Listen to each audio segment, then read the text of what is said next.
आ जाएगा टाइम लगता है।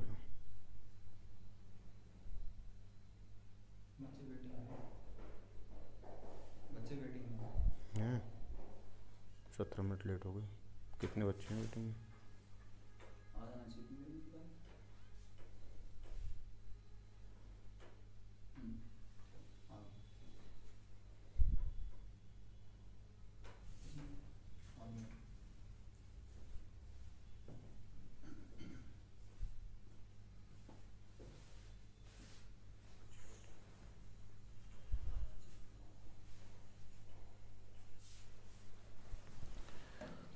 आप सभी बच्चों का एक बार फिर से स्वागत है मेंटोर दी लाइव अपेक्स पर। मैं हूं सचिन, आपका फिजिक्स मेंटोर। और जैसा कि आप जानते हो आपका सीबीएसई बोर्ड एग्जाम बहुत ही ज़्यादा नज़दीक है, तो आज की आखिरी रात धमाल मचा दो और बोर्ड के एग्ज़ाम में आपको दिखाना 90+ ला के दिखाना सभी बच्चों को। तो कुछ ऐसे मोस्ट रिपीटेड टॉपिक्स मैं आपको बताने जा रहा हूँ कि जहाँ से आपको 100% बच्चों क्वेश्चन मिलने ही वाला है।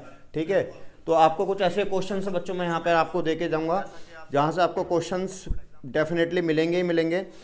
तो सबसे पहले जो मोस्ट रिपीटेड बच्चों टॉपिक्स हैं, मोस्ट रिपीटेड क्वेश्चंस हैं, मैं उनकी बात बच्चों यहाँ पर कर रहा हूँ। तो उठाते हैं मोस्ट रिपीटेड टॉपिक्स, क्योंकि लास्ट नाइट है बच्चों। उस लास्ट नाइट में क्या हमें करना है, मोस्ट रिपीटेड टॉपिक्स आपको वहाँ से देखो डेफिनेटली श्योरिटी है क्वेश्चन आपको मिलेगा ही मिलेगा। ठीक है, चलो स्टार्ट करते हैं। सबसे पहले तो बच्चों आपको प्रिपेयर करना टेलीस्कोप, माइक्रोस्कोप ऑप्टिक्स में, और prism formula, then lens makers formula. और बच्चों एक कमाल की बात यह है कि ऑप्टिक्स में से पक्का 5 मार्क्स का क्वेश्चन बच्चों वहां से मिलता ही मिलता है। और 5 मार्क्स का क्वेश्चन बच्चों इजीली कोई बच्चा अटेम्प्ट कर पाता है और इजीली सभी को ज्यादातर आता ही आता है। टेलीस्कोप जब आप प्रिपेयर कर रहे हो तो उसमें आप एस्ट्रोनॉमिकल टेलीस्कोप और बच्चों रिफ्लेक्टिंग टाइप टेलीस्कोप उसे अच्छे से प्रिपेयर करो। और न्यूमेरिकल जो आपको मिलेगा, अगर यहां से इस सेक्शन से न्यूमेरिकल आता तो आपको मिलेगा कंपाउंड माइक्रोस्कोप से बच्चों। देन माइक्रोस्कोप की बात करें तो कंपाउंड माइक्रोस्कोप आप प्रिपेयर करोगे। और ध्यान रखना ज्यादातर एग्जाम में क्या होता है भाई, इसके मैग्नीफाइंग पावर का डेरिवेशन आता है। तो बच्चों और डायग्राम जो आएगा नॉर्मल कंडीशन।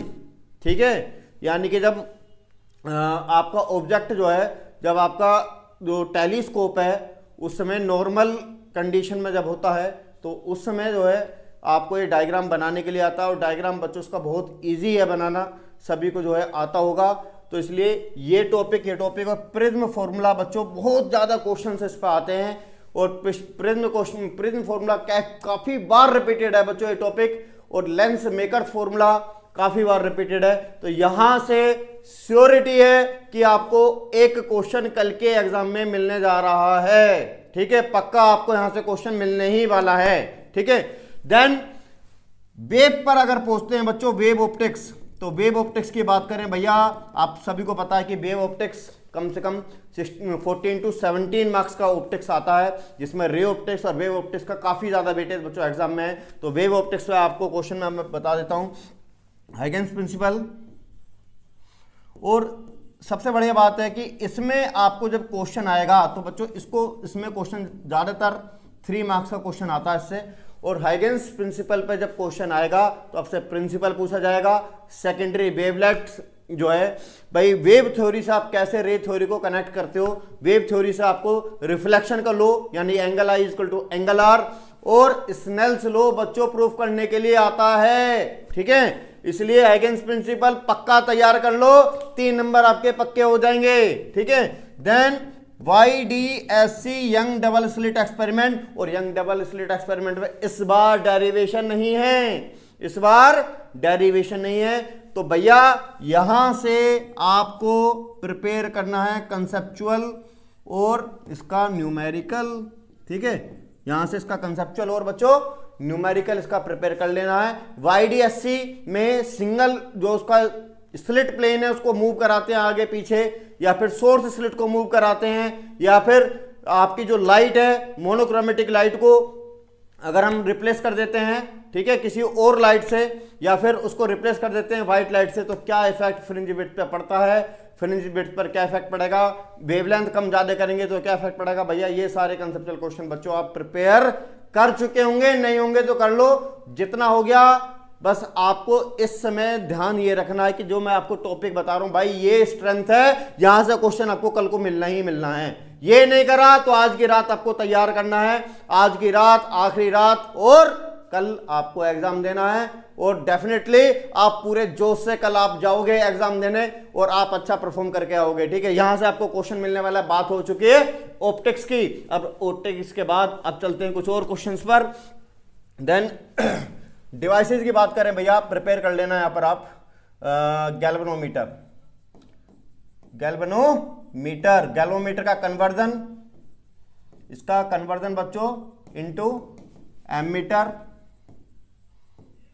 और कन्वर्जन इनटू बच्चों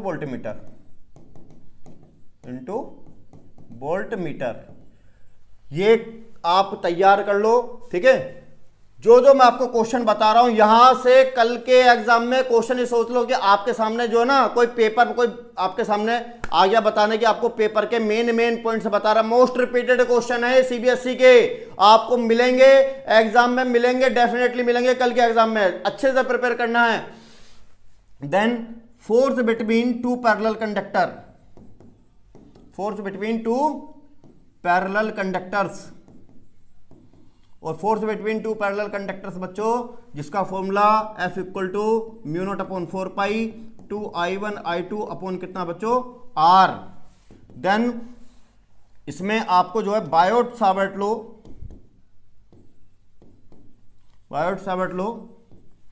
और इसकी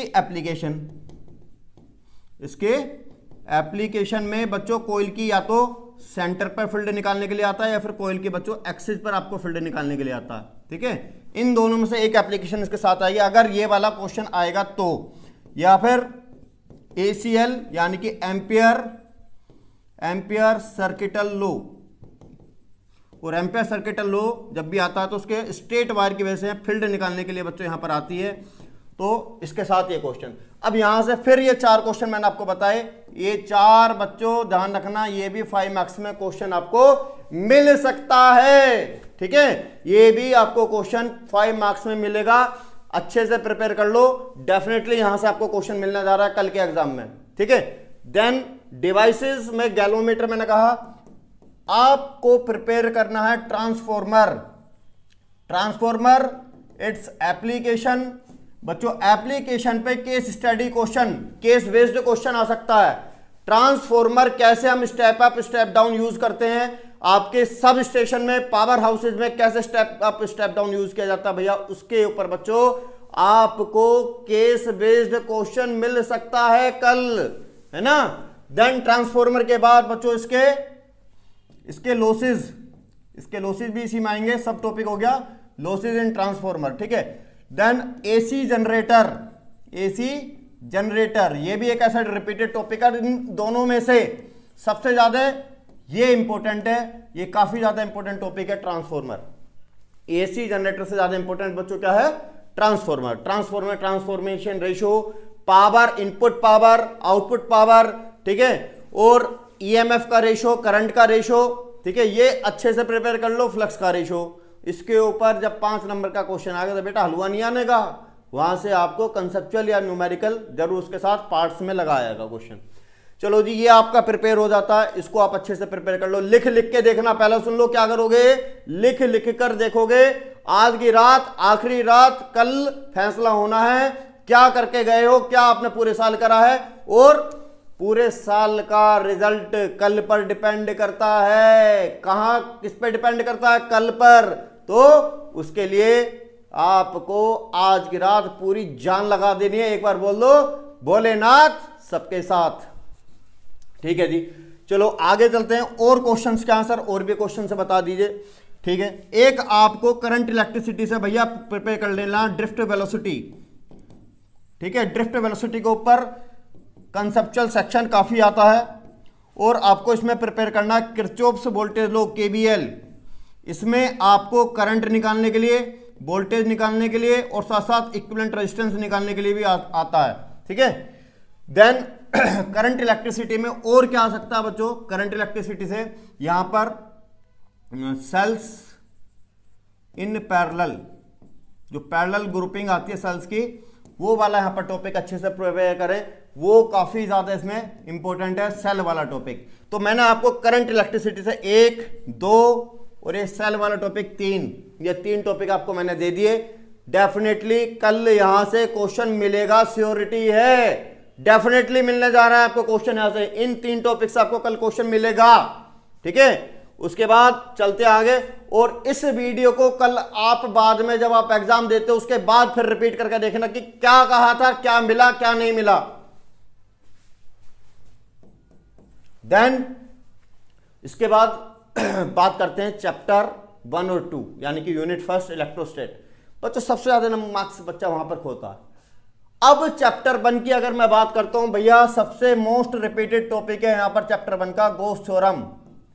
क्या है? Gauss theorem. भैया पक्के से कर लो तैयार। स्टेटमेंट क्या करोगे? स्टेटमेंट और कंसेप्चुअल क्वेश्चन आपने क्यूब वाले, सिलेंडर वाले कंसेप्चुअल क्वेश्चन अच्छे से प्रिपेयर किए होंगे।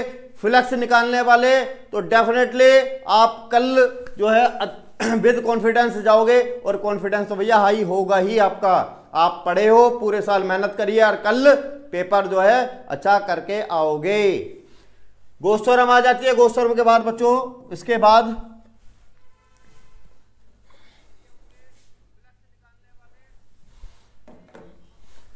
गॉस थ्योरम के बाद इसी में अगर हम आगे चलते हैं तो बच्चों इक्विपोटेंशियल सरफेस, इक्विपोटेंशियल सरफेस, इसको अच्छे से प्रिपेयर कर लो बच्चों। और देन कैपेसिटेंस निकालने के लिए आता है ऑफ कैपेसिटर।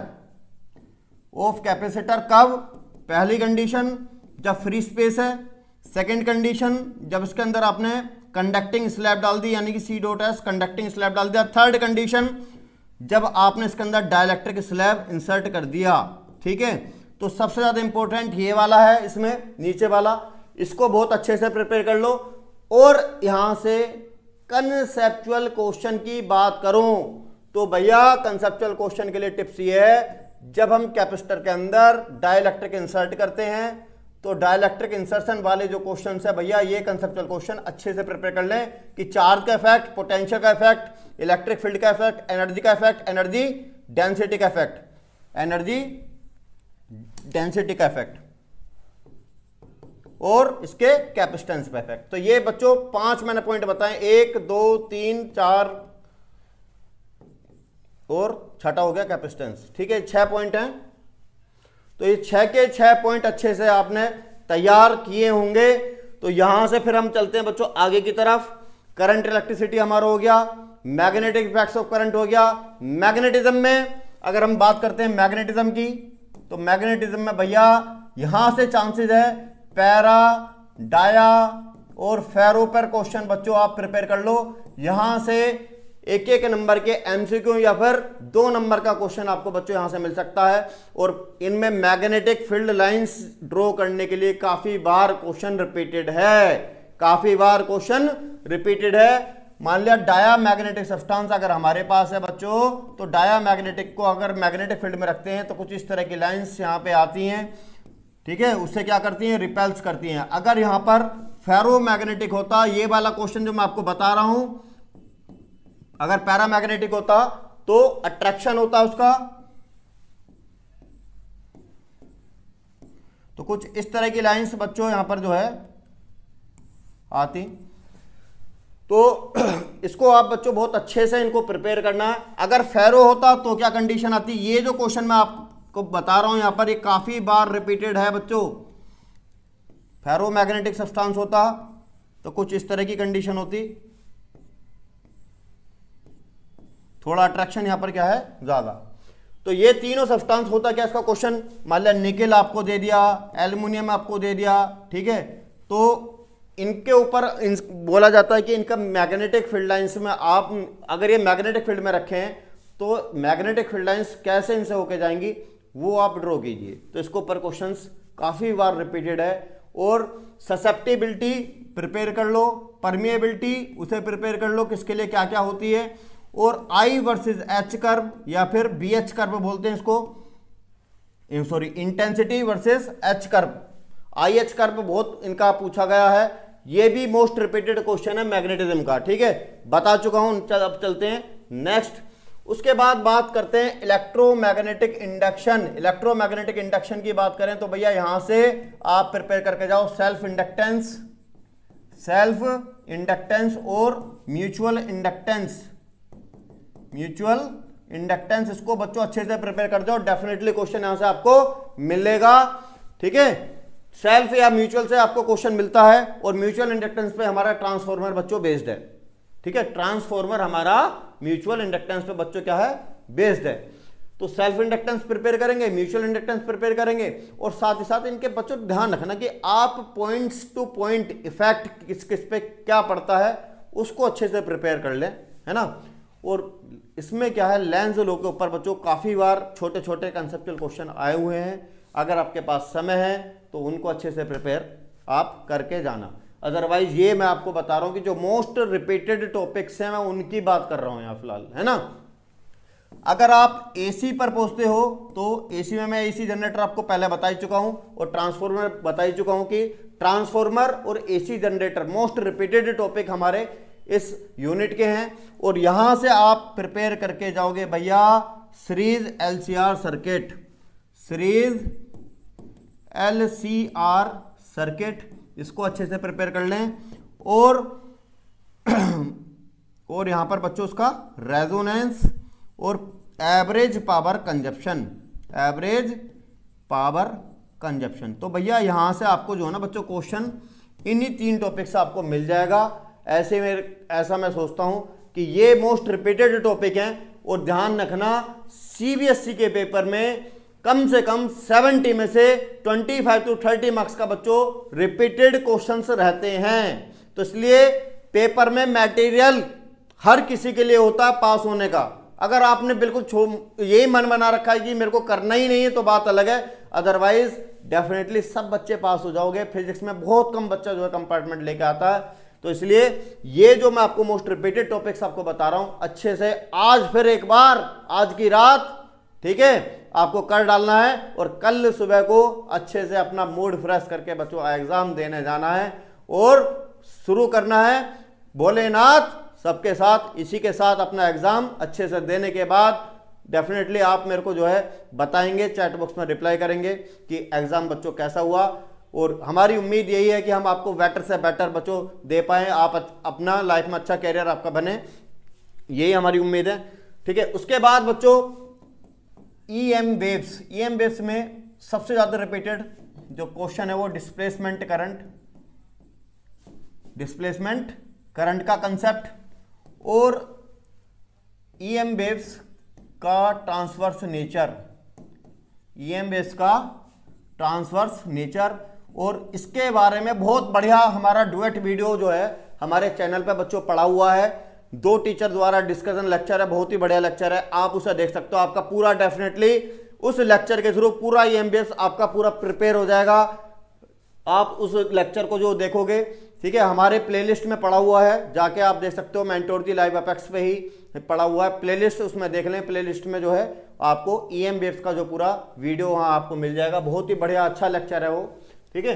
देन इसमें ईएम वेव स्पेक्ट्रम, ये सबसे ज्यादा जो है पूछा गया है। ये दोनों जो टॉपिक हैं ये सबसे ज्यादा इसमें पूछे गए हैं, और 3 मार्क्स से कैरी करती है ईएमबीएस। तो यहां से पास होना बहुत ईजी है। अब एक चीज और बता दूं, पास होने के लिए सबसे ज्यादा आसान चैप्टर कौन से हैं वो जान लो। सेमीकंडक्टर, वो जान लो बच्चों कौन से, सेमीकंडक्टर, एटम्स, न्यूक्लियाई, ठीक है, wave optics, dual nature, EM wave, ठीक है, और एसी। इन चैप्टर को भैया, ये ब्रह्मास्त्र मैंने आपको बता दिया, ये ऐसा ब्रह्मास्त्र है कि अगर ये चैप्टर आपने अच्छे कर रखे हैं तो पास होने की तो चिंता ही छोड़ दो।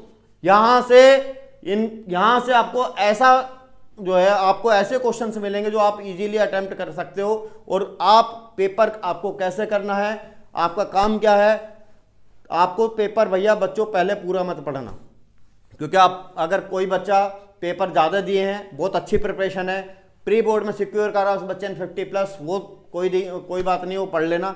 बट लेकिन किसी का प्री बोर्ड में अगर 30 to 40 रहा है तो बच्चों बहुत बच्चे क्या हो जाते हैं, पेपर पढ़ लेते हैं, होपलेस हो जाते हैं, और जो आता है वो भी भूल जाते हैं। अब आता है भूल जाते हैं, तो इसलिए भाई आपको क्या करना है, आपको पेपर 5 नंबर वाले क्वेश्चंस पहले स्टार्ट कर लेने हैं, एमसीक्यू को बाद में करना है, फिर 3 मार्क्स वाले पे चले जाना, फिर 2 मार्क्स वाले पे चले जाना, बाद में एमसीक्यू और असर्शन, रीजनिंग और केस बेस्ड क्वेश्चन पे पहुंचना है। इसलिए मैं आपसे ये कहूंगा, सबसे पहले इजीली कोई भी बच्चा जो क्वेश्चन कर पाता वो होते हैं 5 मार्क्स के क्वेश्चन, तो सबसे पहले आप उन्हें ट्राई करिएगा, और क्वेश्चन में उतना ही आंसर देना बच्चों जितना पूछा गया है, वरना पेपर आसान हुआ तो पूरा नहीं हो पाता, छूट जाता पेपर। बहुत बच्चों का आपके साथ ऐसा भी हुआ होगा कि आते हुए क्वेश्चन छूट गए हैं, तो ऐसा ना हो पाए, इसलिए 5 मार्क्स के क्वेश्चन सबसे पहले आप अटेम्प्ट करिए, और बढ़िया से उस पर क्वेश्चन की मार्किंग, क्वेश्चन नंबर प्रॉपर्ली अच्छे से डालना, क्योंकि पार्ट्स में क्वेश्चन होगा, पार्ट मेंशन करके आना कि मान लिया क्वेश्चन नंबर 30 है, 31 है, 32 है, जो भी है, उसके पार्ट्स जरूर मेंशन कर देना बच्चों वहां पर, है ना। तो ये जरूर ध्यान रखें। देन इलेक्ट्रोमैग्नेटिक वेव्स के बाद भैया हमारे पास रे ऑप्टिक्स में मैंने आपको बता दिया, वेव का बता दिया। देन हमारे पास आता है बच्चों ड्यूअल नेचर। तो ड्यूअल नेचर की बात करें तो ड्यूअल नेचर में आप यहां पर Einstein photo electric equation, Einstein photo electric equation, इसको अच्छे से कर लें, और डी ब्रोगली वेव के जो आपके क्वेश्चंस हैं उसको अच्छे से कर लें यहां पर, ठीक है। उसके बाद हमारा टॉपिक आता है बच्चों एटम्स, और एटम्स में मैं एक ही चीज कहता हूं कि आपको क्वेश्चन 100% बोर्स एटॉमिक मॉडल यहां से बच्चों मिलेगा ही मिलेगा, और आपको कहां से मिल सकता है, Rutherford alpha scattering experiment, Rutherford alpha scattering experiment. तो बच्चों ये जो टॉपिक मैं आपके सामने लिख रहा हूं, ये बहुत अच्छे से प्रिपेयर हो, इनमें कहीं भी ऐसी गुंजाइश ना हो कि आपको ये आते ना हो। और मैंने आपको जैसे कि बताया था कि ब्रह्मास्त्र मैं आपको देके जा रहा हूं कि ये चैप्टर ऐसे हैं जो आपको ज्यादातर आपके मार्क्स जो है यहां पर नहीं कटने चाहिए, कि ये आपके बहुत ही अच्छे से आने चाहिए। ये चैप्टर ऐसे हैं कि जिनसे क्वेश्चन जो मैं बता दूंगा वो ज्यादातर आपको बच्चों मिलेगा ही मिलेगा, ठीक है। ये आपको मैंने बता दें, क्योंकि कंसेप्ट बेस्ड कंसेप्चुअल क्वेश्चन पहला, दूसरा, तीसरा, चौथा चैप्टर, और आपका इलेक्ट्रोमैग्नेटिक इंडक्शन, बच्चों यहां से कंसेप्चुअल क्वेश्चन बहुत ही ज्यादा आता है, रे ऑप्टिक्स से बहुत मिलेगा आपको, है ना। तो इसलिए मैं आपसे यही बोलूंगा कि बच्चों एटम्स में ये हो गया। देन उसके बाद हमारे पास है न्यूक्लियाई। तो न्यूक्लियाई में आप एक तो पोटेंशियल एनर्जी वर्सेस आर का ग्राफ ड्रॉ कर लो, जो कि कुछ इस तरह का आता है, ठीक है, यानी कि डिस्टेंस वर्सेस द न्यूक्लियॉन्स, कुछ इस तरह से ग्राफ रहेगा, और यहाँ पर एनर्जी होती है 0 MeV, और इधर होती है -100 MeV, और ये potential energy versus pair of nucleon का डिस्टेंस है R। तो इस ग्राफ को प्रिपेयर कर लें, पहला क्वेश्चन। दूसरा क्वेश्चन, आप बाइंडिंग एनर्जी को प्रिपेयर कर लें। ये न्यूक्लियाई तो जो मैं आपके सामने लिख रहा हूं ना, यहां से क्वेश्चन मिलना ही मिलना है बच्चों, ठीक है। तीसरा कंसेप्चुअल मिलेगा तो साइज ऑफ न्यूक्लियस के ऊपर मिलेगा, जो कि R = R0 e⁻⁴, ठीक है।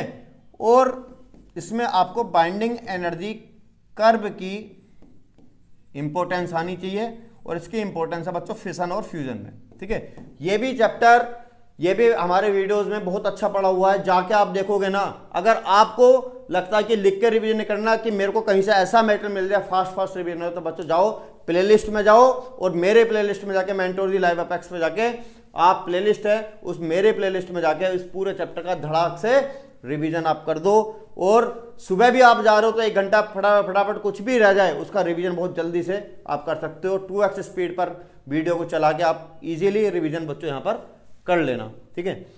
देन आगे चलते हैं, तो आता है सेमीकंडक्टर। तो सेमीकंडक्टर के धमाल क्वेश्चन मैं आपको बता रहा हूँ, और देखना कल को ये क्वेश्चन आपको वहां मिलने जा रहे हैं। तो सबसे पहले तो आपको मैं बता दूं भैया, रेक्टिफायर या तो हाफ वेव या फिर फुल वेव या फिर बच्चों फुल वेव, एक क्वेश्चन। दूसरा forward biasing slash reverse biasing जो होती है डायोड की, उसमें वर्किंग या फिर आईबी कैरेक्टरिस्टिक्स। ये क्वेश्चन जो मैंने दो लिखे, ये इस चैप्टर के मोस्ट रिपीटेड क्वेश्चन है और इस सेक्शन से बच्चों क्वेश्चन इन दोनों में से आता ही आता है। ठीक है, एक फॉर्मेशन ऑफ पीएन जंक्शन। अब कल के पेपर में इन 3 क्वेश्चन मैंने आपको लिखे हैं यहां पर, इन 3 में से भैया 100% क्वेश्चन आपको मिलने जाएगा कि मैक्सिमम यही है कि यहां से इन 3 क्वेश्चन में question number 1, question number 2, question number 3। अब क्या होगा सर, एक चीज और बता दो जो मोस्ट सबसे ज्यादा आया हुआ, सबसे ज्यादा नंबर 1 पे मैंने लिख रखा है, ये मोस्ट रिपीटेड क्वेश्चन है सीबीएसई का। तो रेक्टिफायर कर लो। अब रेक्टिफायर के साथ साथ भैया इसका क्वेश्चन भी कर लेना। अब टिप्स ये है, जिनको चाहिए 70 आउट ऑफ 70 उनको क्या करना है, साथ ही साथ रेक्टिफायर के वेव फॉर्म वाले क्वेश्चंस कर लेने हैं, आउटपुट वाले क्वेश्चन कर लेने हैं, सिंगल डायोड से आउटपुट कैसे निकलता है वो वाले न्यूमेरिकल धड़ाक से उठा के कर लेना। समझ गए बात को? तो rectifier, half wave, full wave, forward biasing, reverse biasing, diode की वर्किंग उसमें और उसकी आईवी कैरेक्टरिस्टिक्स। अच्छा, इसमें फॉरवर्ड बायसिंग, रिवर्स बायसिंग में बच्चों आप जो है ड्रिफ्ट करंट और डिफ्यूजन करंट, इसमें इलेक्ट्रिक फील्ड वर्सेस डिस्टेंस और पोटेंशियल वर्सेस डिस्टेंस के भैया ग्राफ यहां ड्रॉ कर लेना। ठीक है, एन टाइप हायर पोटेंशियल होता है जो बैरियर पोटेंशियल बनता है, और पी टाइप क्या होता है, लोअर पोटेंशियल होता है। जो बैरियर पोटेंशियल का जो लोअर पोटेंशियल साइड है वो पी टाइप होती है। ठीक है, तो बच्चे छोटी छोटी बातें हैं, क्योंकि इस समय हमारा समय ये नहीं कि हम छोटी छोटी बातों को पढ़ें। आप हमारी प्लेलिस्ट में जाके जो वीडियोस पढ़ी हुई हैं पूरे आप रात को कम से कम 1-1.5 बजे तक पढ़ सकते हो और सुबह 6-7 बजे तक रेस्ट कर सकते हो, क्योंकि आज की रात आपके पास है, पूरे साल की मेहनत है और आपको आज करके दिखा देना है। जो मैं आपको बता रहा हूं कल इससे मैच कर लेना, जो आपको मैंने बताया है। क्वेश्चन पेपर आपको ऐसा ही मिलेगा बच्चों। ठीक है, क्वेश्चन पेपर आपको इन्हीं क्वेश्चंस में मिलेगा और ये मोस्ट रिपीटेड टॉपिक्स बताए हैं। ब्रह्मास्त्र मैंने आपको दे दिया है, आप जाके कल को जब पेपर दोगे तो आप मेरे को जरूर याद करोगे कि सर ने बताया था, और वैसे ही क्वेश्चन आपको मिले। और उसके बाद वीडियो जरा एक बार चेक कर लेना कि क्या क्या बताया था, क्या आया और क्या नहीं आया बच्चों।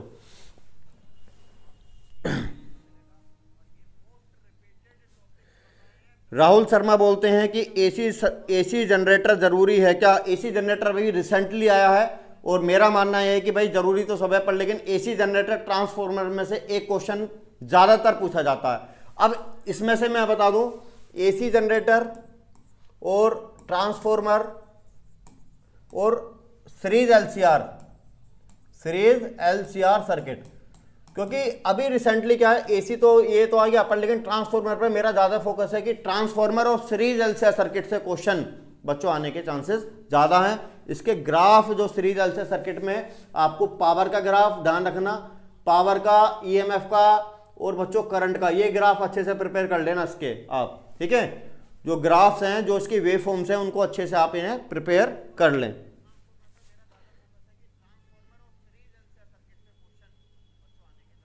रुचि Mishra, okay, I am student. Ruchi Mishra बोलते हैं आई एम स्टूडेंट। किसी को कुछ पूछना है ऑप्टिकल इंस्ट्रूमेंट में टॉपिक बता दीजिए। ऑप्टिकल इंस्ट्रूमेंट से बच्चों आप कर लीजिए टेलीस्कोप और माइक्रोस्कोप।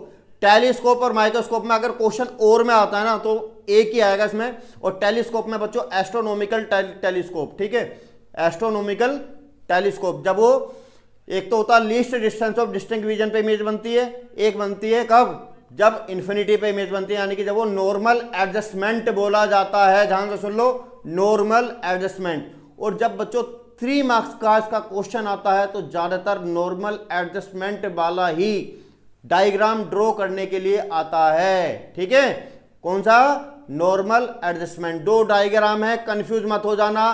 क्वेश्चन आपके पास आएगा, एक क्वेश्चन ऐसा भी आता है इसमें कि आपको बच्चों लेंस दे दिए जाएंगे, lens L1, lens L2, lens L3 कि कौन सा आप, मान लिया इसकी फोकल लेंथ आपको 10 दे दी, फोकल लेंथ आपको दे रखी है 10 सेंटीमीटर, 20 दे रखी है, एक की 30 सेंटीमीटर दे रखी है, और ये आपके लिए ये है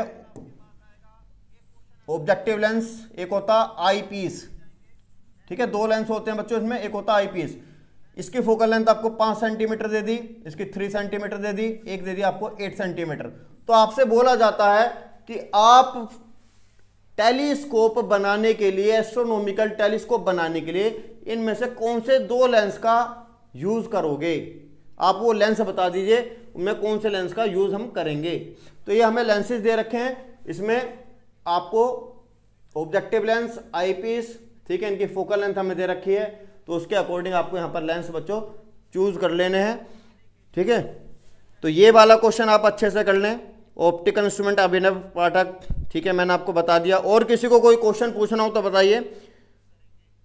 और बेस्ट ऑफ लक बच्चों कल के लिए, और आशा करते हैं कि कल आप अच्छा एग्जाम करके आओगे। एस्ट्रोनॉमिकल टेलीस्कोप और